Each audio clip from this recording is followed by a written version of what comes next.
toughest days is always first days. Keep. One of the scariest things for any athlete, I think, is pretty much the off-season. This is where the mental toughness comes out. Tough moment of the tough period, on the person who you can count. Well done. It's important for fans to realize how much work they put in the off-season. The body is taking a bit of a beat up. For sure, I love to push him.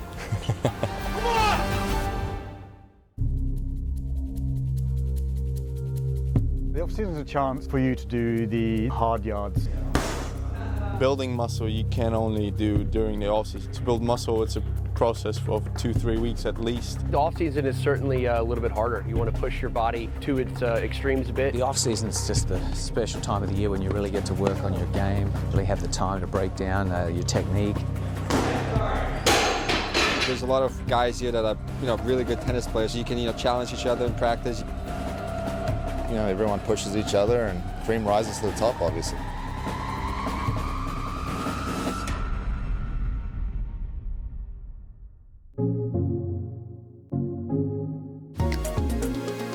I did train a lot, off court especially. I think this is hardest season for me. We practice really hard with Michael and Dante.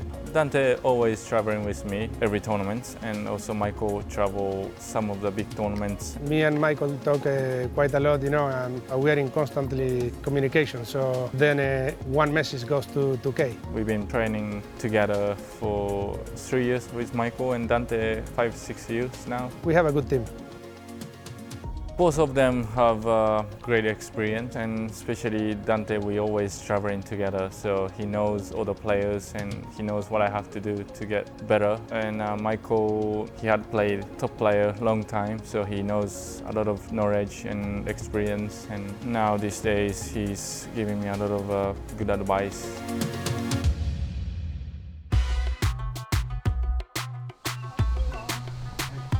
Once the season is over, we take some holidays for a few weeks, and then we go back to work, as I did, to work really hard.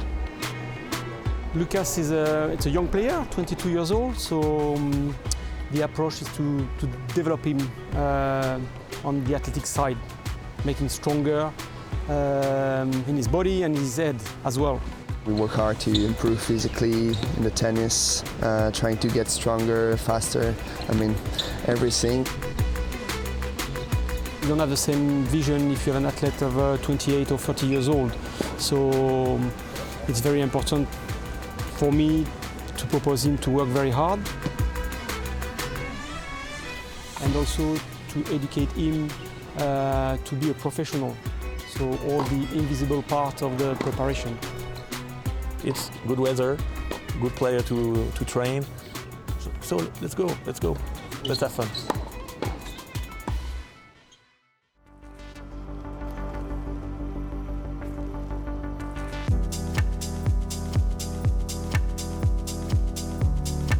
It's 9:30 a.m. We're about to go on court to get the guys warmed up.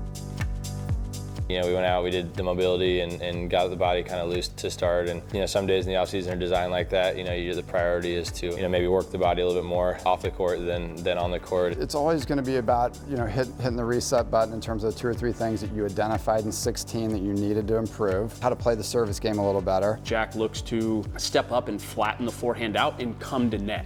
There it is. What good angle, Jack.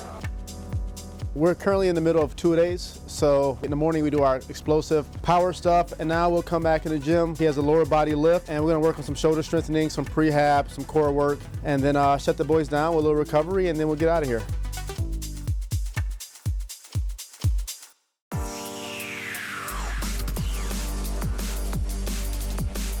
Next week on ATP World Tour Uncovered, we're down under for the action in Sydney and Auckland. And he's a gentleman of American tennis and a talent in singles and doubles. We meet Jack Sock. Don't forget to log on to atpworldtour.com and chat with us on the ATP's official social network, MyATP, powered by Vixlet, and on Facebook, Twitter and Instagram. See you next week.